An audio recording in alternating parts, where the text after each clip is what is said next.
Okay, Assalamualaikum geng.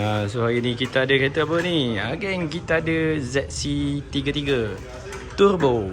ZC33 Turbo ada code air intake jenama code speed. Okay, yang ni untuk masuk angin yang lebih lah. Okay. So yang lain tak ada, yang lain semua standard K14C untuk pengetahuan anda semua. K14C adalah engine 1.4, memang yang original dia adalah turbo. Lepas tu dia punya injector dia macam ala-ala Conti. Injector dia pakai injector high pressure injector. Dia panggil direct injection. So dia akan lebih tu lah. So ni remap yang kita nak buat adalah yang stage 1 stage 1 remap. Yang lain masih dalam keadaan standard. So bila kita buat remap, kita tarik data, kita kena buka ECU lah. Okay. So yang standard nanti kita nak tengok remap stage 1 dengan owner dah tukar exhaust exhaust Faizigen.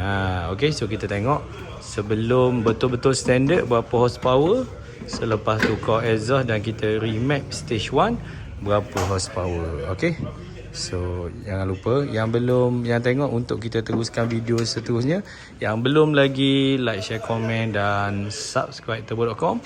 Okey, boleh subscribe. Okey, jom.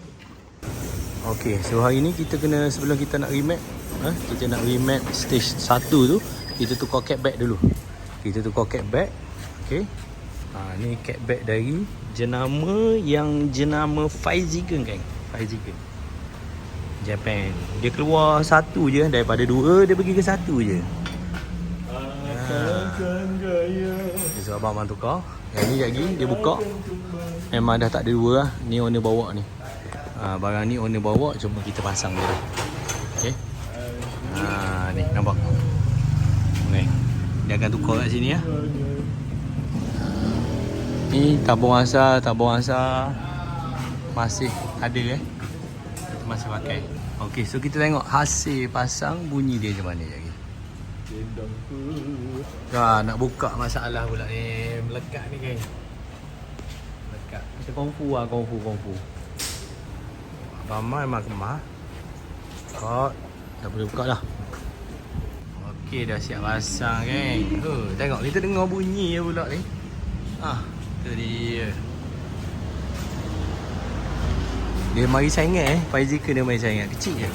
Orang kata kecil connect. Kecil connect. Lepas tu jadi kosong sini. Tak tahulah kena letak aksesori apa ni, tak tahu. Okey, kita run standard dulu standard. Standard.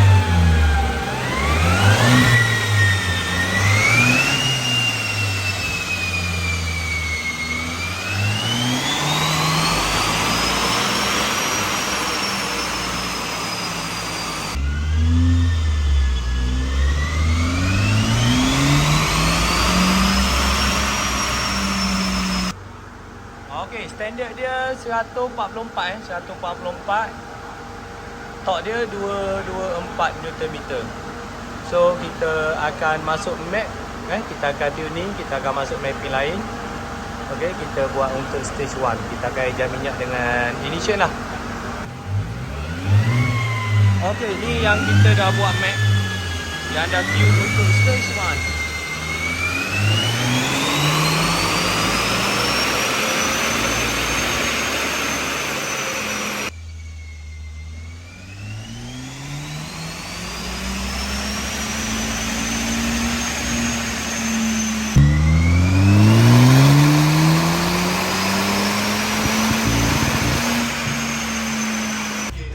Okey, so dapat 171 stage 1 untuk dapat 20 lebih horsepower extra. Okey lah.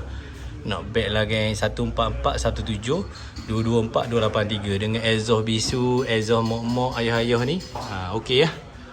171, 28. Maknanya adalah improvement. Okey, geng. Kereta standard gini pun mari dalam 170 horsepower. Memang mantap gila. Okey. So yang datang untuk tuning, kita akan bagi apa? Cap turbo.com geng, eksklusif turbo.com. Okey. Mantap Pak Abu.